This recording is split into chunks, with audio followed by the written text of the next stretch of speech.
Assalamualaikum warahmatullahi wabarakatuh. Waalaikumsalam warahmatullahi Alhamdulillahirabbil alamin. Wassalatu wassalamu ala asyrofil anbiya'i wal mursalin wa ala alihi washabihi ajmain, amma ba'du. Pertama-tama saya panjatkan puji syukur kepada hadirat Allah Subhanahu wa taala yang telah memberikan nikmat iman, Islam dan ihsan kepada kita, sehingga kita masih diberikan keistiqomahan oleh Allah untuk kumpul di tempat ini untuk melakukan zikir napas berjamaah dan diskusi tentang sadar Allah. Salawat serta salam kita curahkan kepada Habibana wa Nabiyana Muhammad sallallahu alaihi wasallam. Mudah-mudahan kita adalah salah satu umatnya yang mengikuti ajaran beliau sampai yaumil akhir nanti. Pada kesempatan malam ini alhamdulillah di sini sudah dihadirkan sahabat setia. Ada Bang Rudi, ada Bang Nardi beserta anak bujangnya. Pada kesempatan malam ini kita akan membahas tentang mengikuti kehendak Allah dalam kehidupan sehari-hari. Nah, di sini bagaimana kita memahami kehendak-kehendak Allah dalam kehidupan sehari-hari ini di saat kesadaran jiwa kita dudukkan di sibghatullah. Nah, kalau udah kita terbiasa, terlatih di saat kita zikir napas dari level 1, 2, 3, 4 sampai sibgho. Nah, ini kan kondisi di sibgho ini sudah melalui dari meluaskan kesadaran, menyadari Allah yang laisa kamislihi, kondisi fana, kondisi nafi isbat, sampai duduk di sibgho. Nah, di saat kesadaran jiwa kita dudukkan di sibgho dalam kehidupan sehari-hari, disitulah kita akan mengikuti kehendak-kehendak Allah. Jadi ngalir aja udah. Karena kalau sudah kita dudukkan kesadaran kita di sibgho itu, secara otomatis kita akan bisa mengaplikasikan namanya 3T dan ATP dalam kehidupan. Nah, kalau udah kesadaran jiwanya kita masukkan ke dalam kekuatan Allah, di situ otomatis menerimanya pun dengan kekuatan Allah. Bukan dengan kekuatan diri lagi, kekuatan Allah. Bersyukurnya pun dengan kekuatan Allah, bukan dengan kekuatan diri lagi. Yakinnya pun juga dengan kekuatan Allah. Sehingga yakinnya itu benar-benar yakin, nggak ada sedikit keraguan. Nerimanya ya benar-benar nerima, nggak ada lagi keluh kesah. Bersyukurnya ya benar-benar bersyukur apapun keadaan. Jadi nggak dipilih-pilih bersyukur. Kalau udah kondisi kesadaran jiwanya duduk di sibghatullah itu, disitulah kita akan mengikuti kehendak-kehendak Allah apapun itu dalam kehidupan. Karena sudah kondisinya menerima ketentuan Allah, mensyukuri ketentuan Allah, dan meyakini apapun yang saat kita ini alami, ya itulah pemberian dari Allah. Jadi nggak ada lagi yang namanya grundel. Dan kalau udah kita aplikasikan itu, otomatis dalam keseharian kita ya pasti amanah tanda perintah. Dan amanah tanda perintahnya di situ udah ngalir aja, nggak perlu dipikirin lagi. Kalau kesadaran jiwanya sudah duduk di sibgho, itu dalam keseharian tuh udah pasti berkaitan dengan amanah tanda perintah, karena udah peka. Jiwanya itu udah menyadari, tandanya udah jelas, amanahnya udah jelas, perintahnya pun udah jelas. Jadi nggak ada kebingungan. Nah, kondisi sibghatullah ini kita memang bisa pelajari pakai metode, tapi setelah di saat diaplikasikan itu udah nggak pakai lagi dicari-cari sebenarnya. Kita sadari kondisi itu dengan kesadaran jiwa yang berserah dalam kepasrahan. Jadi bukan diinginkan sibgho itu, tapi disadari dengan kepasrahan kita kepada Allah. kondisi yang udah biasa kita pahami itu kan, sering kita latih itu kan, udah dudukkan di situ. Tuh. Kalau udah jiwanya duduk di situ, ya udah ngalir aja dalam kehidupan, mengikuti kehendak-kehendak Allah terus. Sudah tidak ada keinginan-keinginan diri, tapi menjalankan apa yang dikehendaki Allah dalam kehidupan. Sudah tidak terpengaruh dengan kondisi-kondisi. Kalau belum duduk di situ kan kita masih kadang-kadang terpengaruh dengan kondisi. Terpengaruh dengan kondisi susah, terpengaruh dengan kondisi sedih, terpengaruh dengan kondisi-kondisi istilahnya keilmuan-keilmuan. Kadang-kadang kita itu bukan menuhankan Allah, malah menuhankan konsep lagi kan. Tapi kalau di saat kita menyadarinya dengan ketidakberdayaan kita, disitulah sebenarnya Allah yang memampukan, bukan mampunya kita. Nah, makanya keinginan itu kan ada yang tercampur nafsu, ada yang memang murni dari Allah. Di saat keinginan itu murni dari Allah, otomatis secara langsung itu dapat juga pertolongannya gitu.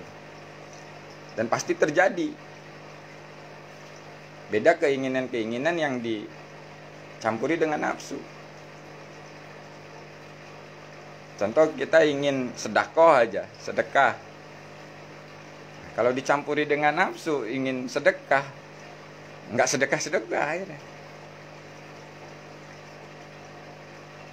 Walaupun sedekahnya itu bukan karena Allah,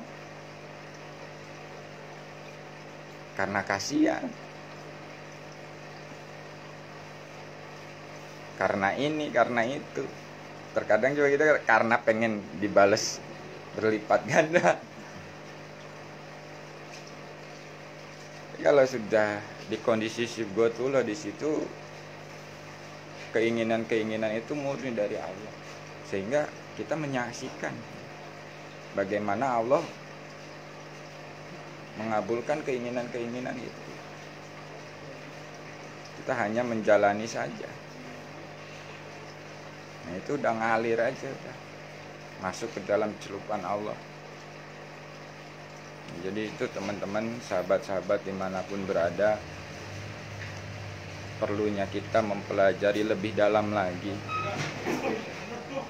Karena di saat kita hanya memahami permukaan saja atau pemahaman saja, tidak kita aplikasikan, itu akan tetap bingung. Sampai ada yang ngomong, "Bang, saya udah amanah," tapi tetap aja nggak bejo-bejo. "Bang, saya udah 3T," tetap aja hidup saya susah. Nah, karena kesadaran jiwanya belum duduk.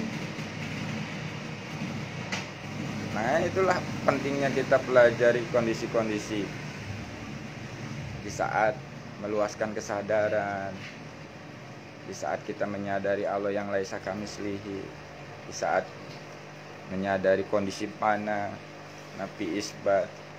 Itu agar kita bisa dudukkan kesadarannya di situ. Ya mungkin kejauhan lah kita pengen duduk di situ, ya minimal di fana aja. Itu udah nyaman hidup kita sebenarnya. Sudah tidak terpengaruh dengan kondisi di luar. Nah, banyak yang istilahnya menyalahkan lah atau memponis lah, sedangkan dia belum mempelajari. Masa ke Allah di konsep-konsep? Ya memang ke Allahnya itu nggak pakai di konsep nanti kalau sudah aplikasi. Cukup kita menyadari kondisi itu dalam keberserahan kita menjalankan kehidupan. Karena kalau dikonsepkan ya pasti bingung, pasti nggak bisa. Panah dikonsepkan, Zibgo dikonsepkan. Nah ini kan konsep itu untuk latihan saja sebenarnya. Kalau sudah dalam aplikasi ya sudah tidak pakai konsep, tapi langsung. dalam keberserahan kita menyadari kondisi itu, kita dudukkan jiwa kita di situ, kesadarannya, sehingga menjalani kehidupan ini ya dalam celupan Allah. Itu. Kalau belum memahami itu ya memang bingung. Masa Allah berkehendak? Itu pasti ada pertanyaan-pertanyaan yang akhirnya bikin rincu, bikin bingung kita sendiri. Makanya di sini itu aplikasikan, lakukan. Kita belum melakukan, kita belum mengaplikasikan. Udah kita debat, udah kita potong misalkan. Nah, itu gimana? Sebenarnya ya kita belajar ketuhanan itu akan kita rasakan itu dalam kehidupan kita sehari-hari. Dan masing-masing coba aplikasikan ke dalam kehidupan kita apa yang kita pelajari. Disitulah nanti akan ada pemahaman sebenarnya. Dan pemahaman itu sebenarnya ya bukan untuk orang lain, tapi untuk diri kita. Mungkin bagi sesama yang melakukan dan metodenya sama, ya akan ada kesamaan. Kan gitu. Iya, memang di situ, memang begitu. Tapi terus jangan berhenti di situ, kan gitu. Karena sesungguhnya disitulah memang kita di saat ceritakan itu kepada sesama yang kita memang sama-sama menjalankan. Karena kalau kepada yang belum menjalankan akhirnya akan menjadi sebuah perdebatan juga. Nah, inilah yang disebut laku. Kalau hanya sekedar membandingkan pemahaman, mencocokkan pemahaman, repot. Disinilah di dalam kehidupan sehari-hari kita lah yang memang sebenarnya proses yang nyata, bukan dalam pemahaman-pemahaman pengertian. Karena terkadang dalam aplikasi kehidupan nggak sesuai juga dengan apa yang kita pahami.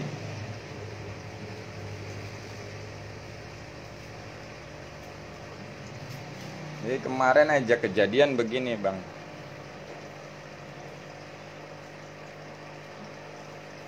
Di saat kita memberikan sebuah pemahaman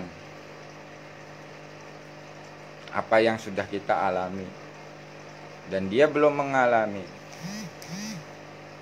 tapi pasti ada pertanyaan kan, kok bisa begitu? Masa ke Allah dikonsep begitu? Masa ke Tuhan pakai begitu? Nah, ya kalau kita belum belajar, belum aplikasikan, ya pasti akan ada sebuah pertentangan. Tapi di saat kita memang belajar, kita aplikasikan, oh iya, bener, emang saya alamin juga tuh begitu. Pasti sama kok sebenarnya. Makanya saya ini sekarang mulai belajar bagaimana cara mengaplikasikan apa yang kita pelajari, Bang.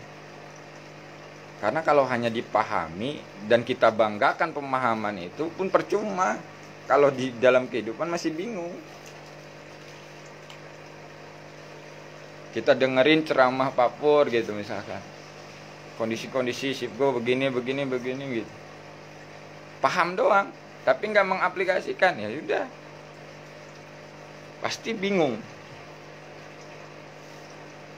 Tapi kalau kita aplikasikan, kita terapkan, insya Allah di situ, oh ini toh maksudnya.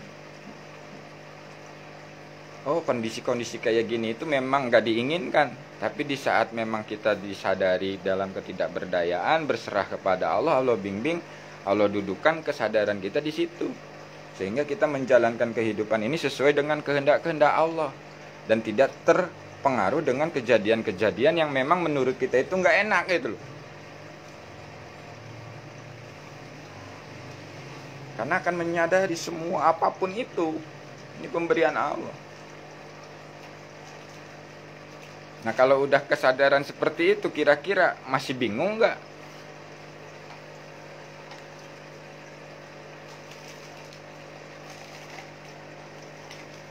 Kan udah nyaman hidup itu. Kadang-kadang kan ada yang ngomong kita ini sebagai wayang. Iya, wayang mah enak, nurut, nggak ngelawan. Nah kita yang ngelawannya. Dikasih ini nolak, dikasih ini marah, dikasih seneng lupa. Nah, kalau wayang menurut dia mah.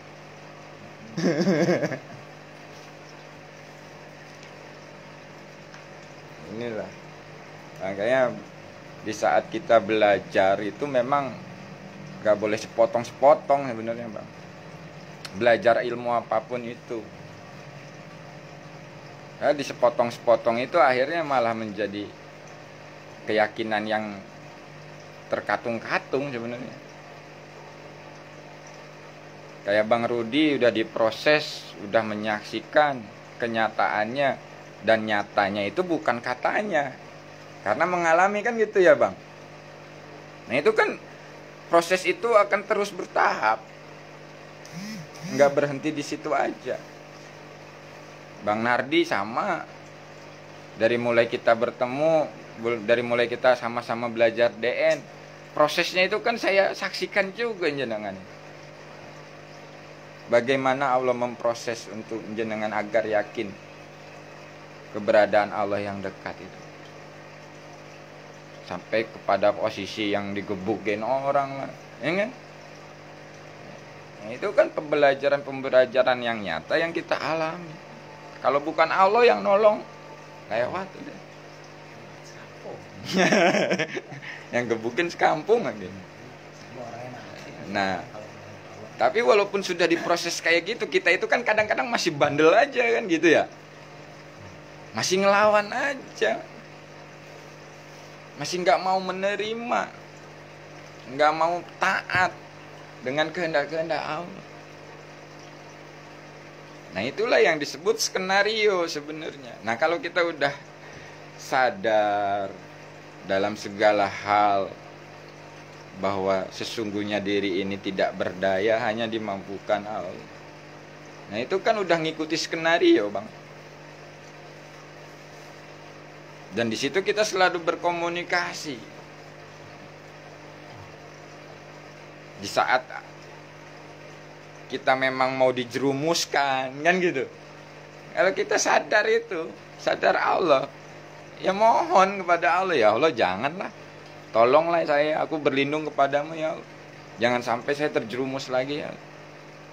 Kadang-kadang sekarang itu malah dijadiin alasan. Saya ini berbuat salah karena diizinkan Allah, karena kehendak Allah. Nah ini yang repot. Ya memang diizinkan. Tapi di situ kan kita harus pahami nih, kita ngikuti kehendak Allah atau nafsu kita.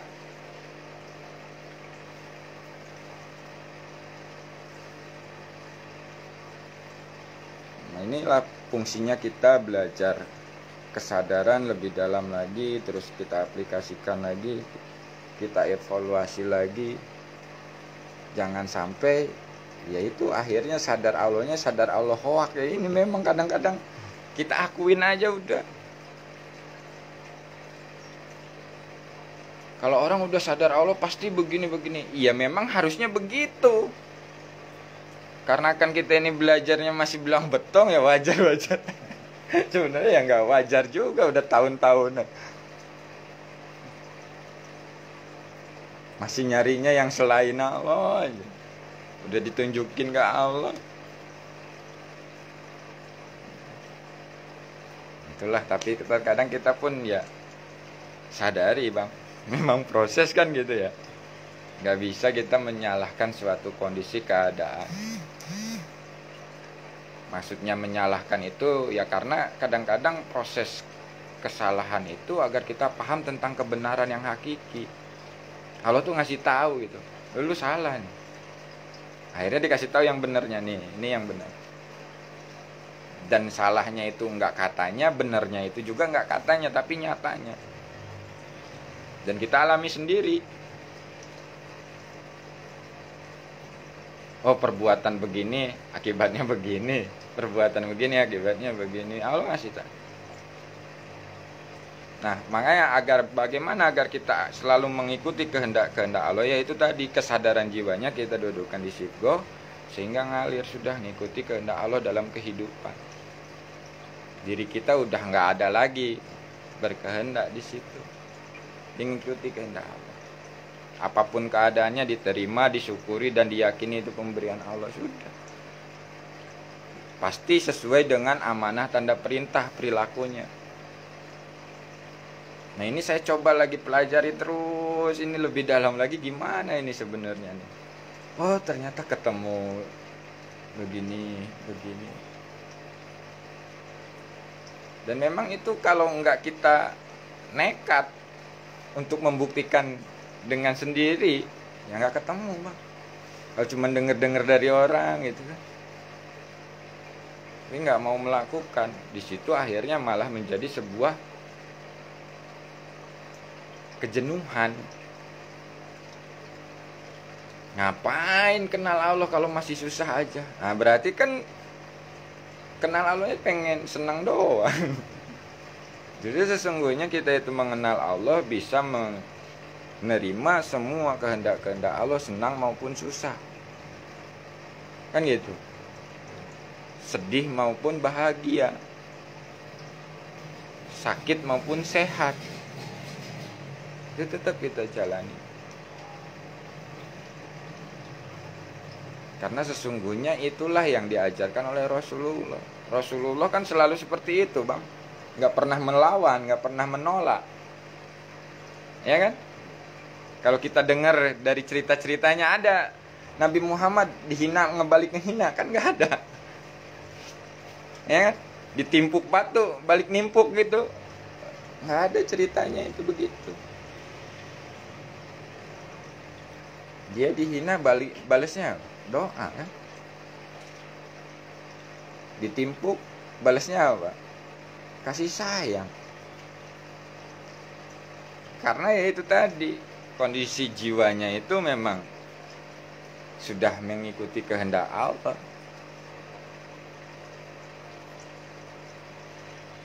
Di sini memang kita harus bisa memahami yang tercampur dan yang murni. Itu di proses murni itu memang luar biasa dalam kehidupan itu. Untuk murni aja ini, murni memahami kehendak Allah atau berserah kepada Allah, bukan kepada yang lain. Itu kan dipentok-pentokinnya itu sampai benar-benar kita ngerasain ngap-ngapan dulu gitu. Oh iya.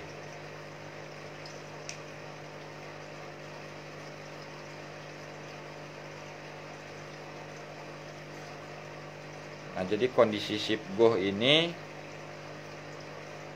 kita harus sadari dengan ketidakberdayaan kita, bang. Memang dengan kondisi berserah. Jadi kalau mau diaplikasikan, diam dulu, sadari ketidakberdayaan kita, lalu sadari kondisi sibgoh itu. Sehingga Allah yang memampukan jiwa kita itu duduk dalam kesadaran sibgoh. Sehingga kita akan mengikuti kehendak-kehendak Allah dalam kehidupan sehari-hari. Nah kalau sudah kondisi seperti itu udah pasti itu dijalankan 3T ATP-nya sesuai dalam kehidupan itu. Dan gak ada lagi di situ gelisah yang tak menentu,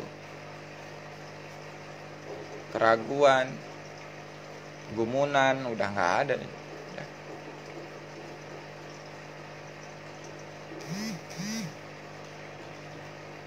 Ada tambahan dari Bang Rudi?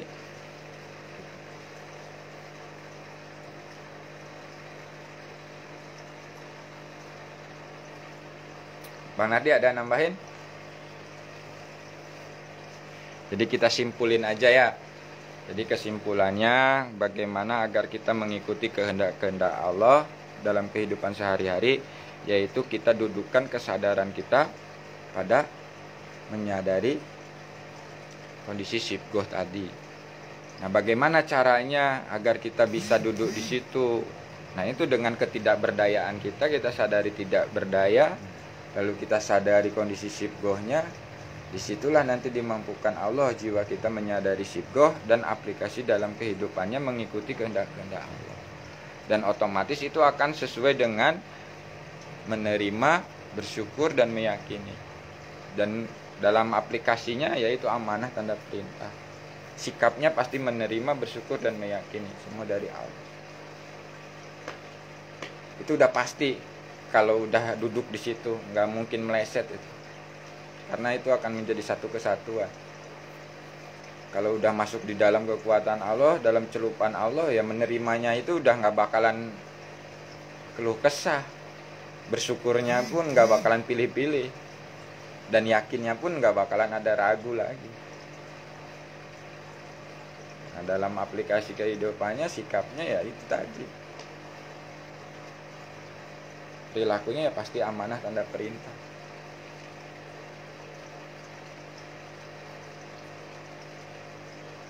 Itu yang saya sering aplikasikan itu ya sekarang dari hal terkecil lah bang, dari hal terkecil. Jadi amanah dari hal terkecil itu ya pada diri kita sendiri aja, lalu kita luaskan kepada keluarga, baru kepada yang lain. Nah itu akan ketemu di situ.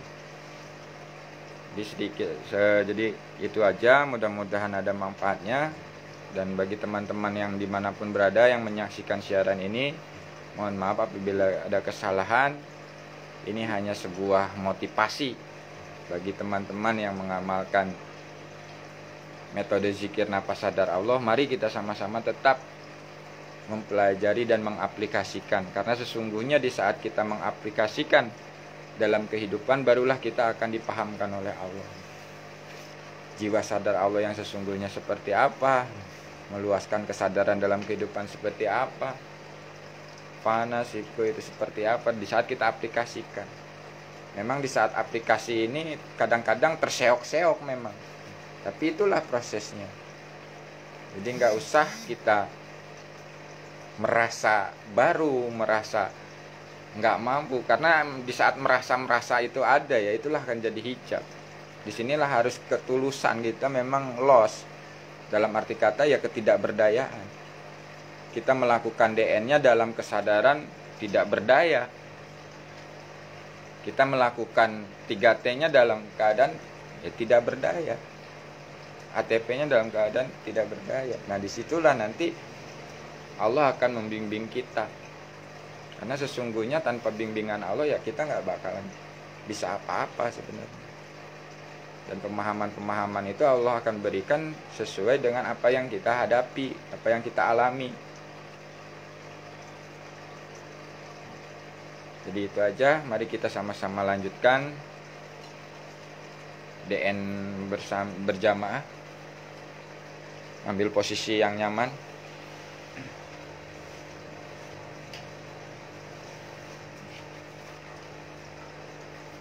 Baik, kita sama-sama latih kesadaran jiwa kita menggunakan metode zikir nafas sadar Allah.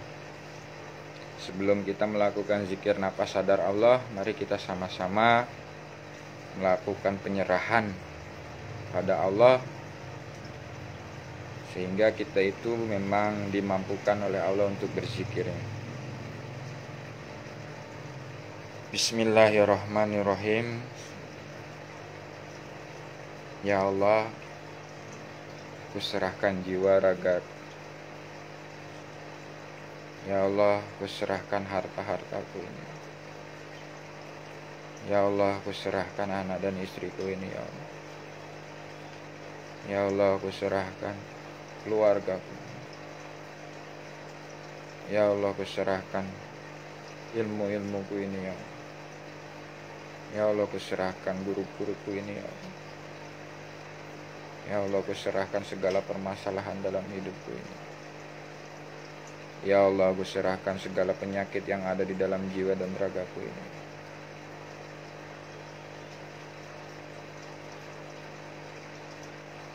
Kita serahkan semua kembali ke Allah.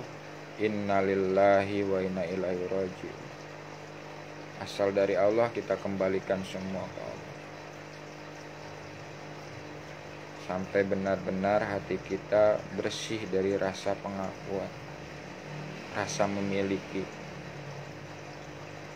Semua milik Allah.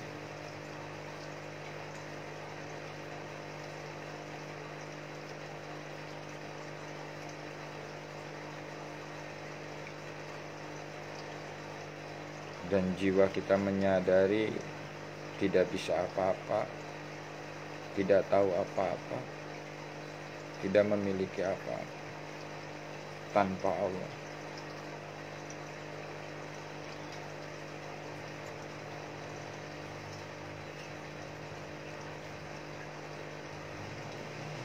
Baik, kita hadirkan Allah dalam hati kita dengan menyebut asmanya, dengan memanggil namanya, penuh dengan rasa kerinduan, penuh dengan rasa butuh. Ya Allah, ya Allah,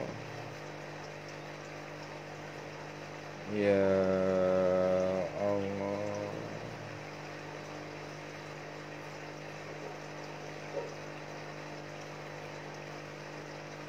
Ya Allah.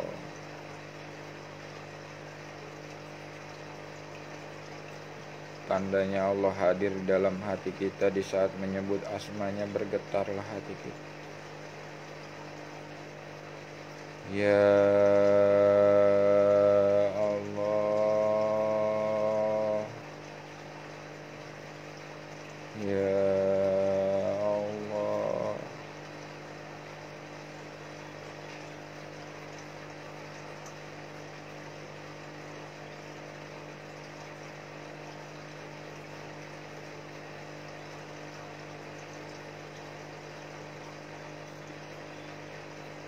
kita istighfar di hadapan Allah, kita minta ampun di hadapan Allah. Astagfirullahaladzim,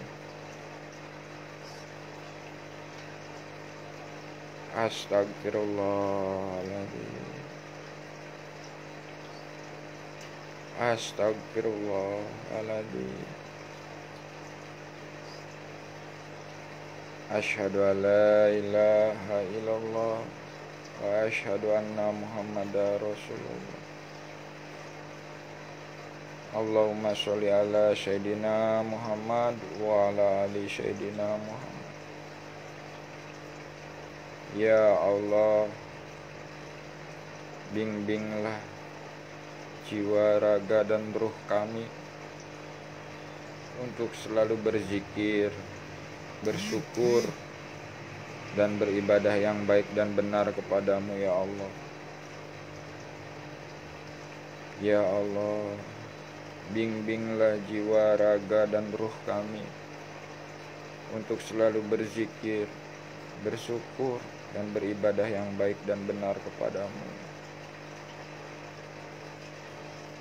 Ya Allah, bimbinglah jiwa, raga, dan ruh kami untuk selalu berzikir, bersyukur, dan beribadah yang baik dan benar kepadamu. La haula wa la quwata illa billah. Akui ketidakberdayaan kita di hadapan Allah, minta bimbingan Allah.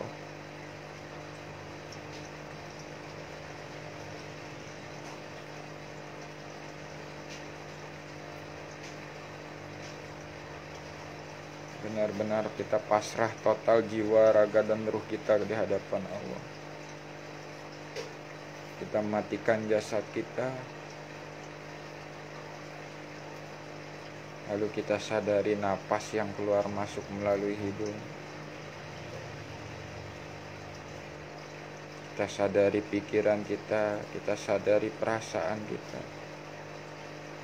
kita sadari tubuh kita.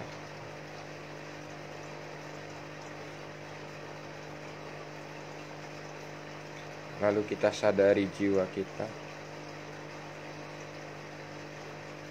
Setelah kita menyadari jiwa, kita luaskan kesadaran jiwa kita menyadari ruangan yang ada di sini.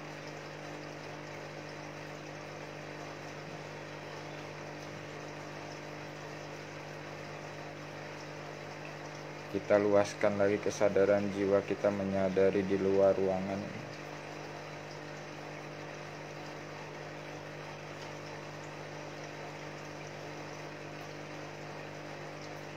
kita luaskan lagi kesadaran jiwa kita menyadari langit, bintang-bintang, galaksi-galaksi,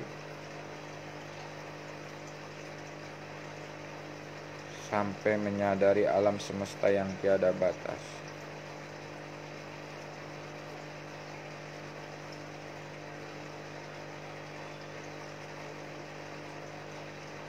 Lalu kita luaskan lagi kesadaran jiwa kita masuk di level 2, menyadari Allah di sebalik alam semesta. Allahnya yang mana laisa kamitslihi syai'un.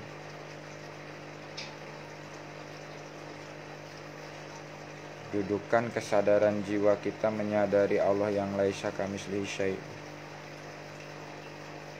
Lalu hati kita berzikir mengikuti napas yang keluar masuk melalui hidung. Napas masuk,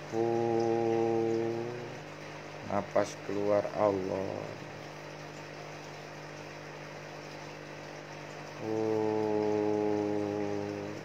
Allah. Kesadaran jiwanya kita dudukkan menyadari Allah yang laisa kamitslihi syai'un. Hati kita berzikir mengikuti napas keluar masuk melalui hidung.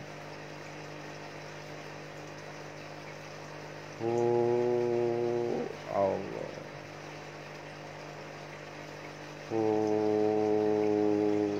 Allah. Yang berzikir hati kita, kesadaran jiwanya tetap menyadari Allah yang laisa kamitslihi syai'un.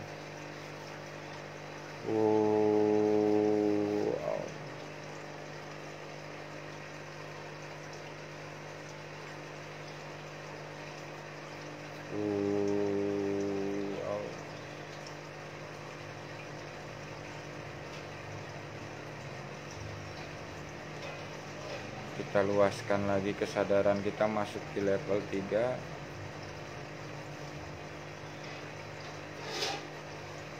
Di saat hatinya zikirhu, kesadaran jiwanya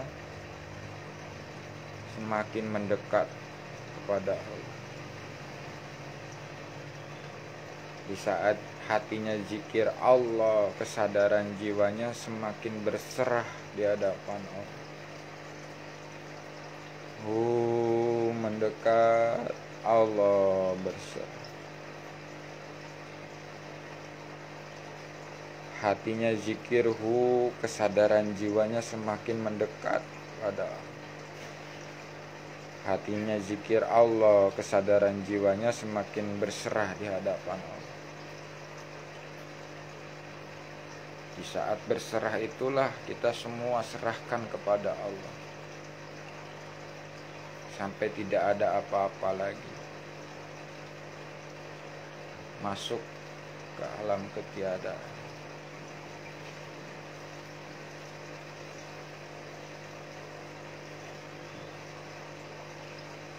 Alhamdulillah.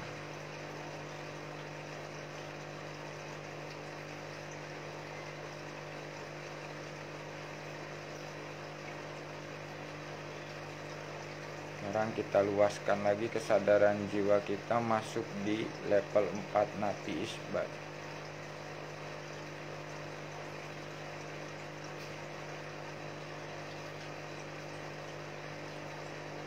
Di saat hati berzikirhu, kesadaran jiwanya menyadari yang ada hanya Allah. Di saat hati ini berzikir Allah, kesadaran jiwanya menyadari yang ada hanya kekuatan Allah.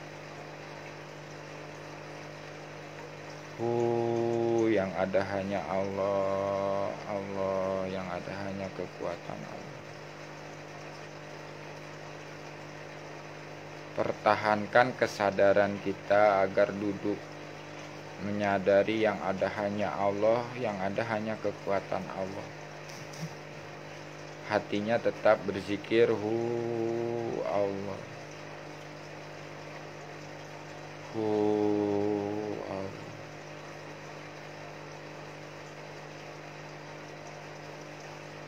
Setelah jiwa kita benar-benar menyadari yang ada hanya Allah dan kekuatan Allah, kita luaskan lagi kesadaran jiwa kita masuk ke dalam kekuatan Allah.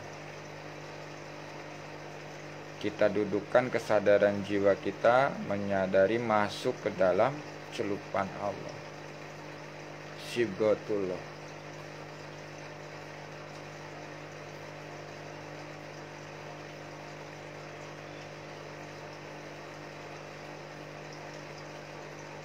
Sehingga jiwanya menyadari segala kekuatan semua dari Allah.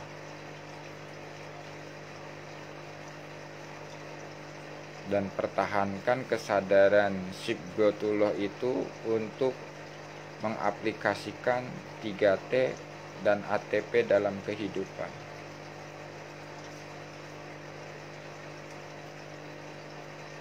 Pertahankan kesadaran dalam Sibghatullah itu untuk mengaplikasikan 3T dan ATP dalam kehidupan.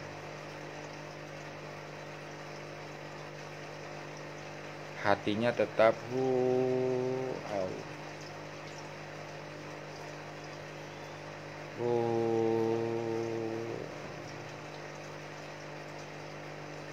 jiwanya masih dalam kondisi Sibghatullah.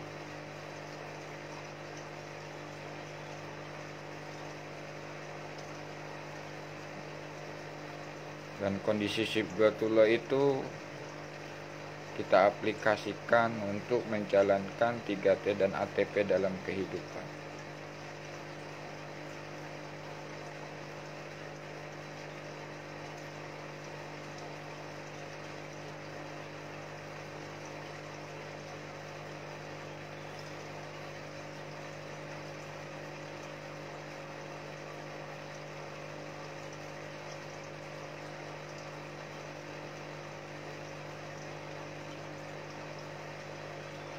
Baik, kita akhiri latihan malam ini dengan penuh rasa syukur kepada Allah.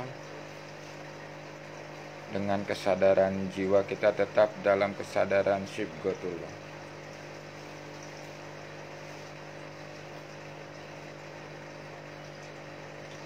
Baik, sekian dari saya. Akan saya akhiri siaran langsung ini, dan bagi teman-teman yang mengikuti silahkan dilanjutkan di tempatnya masing-masing.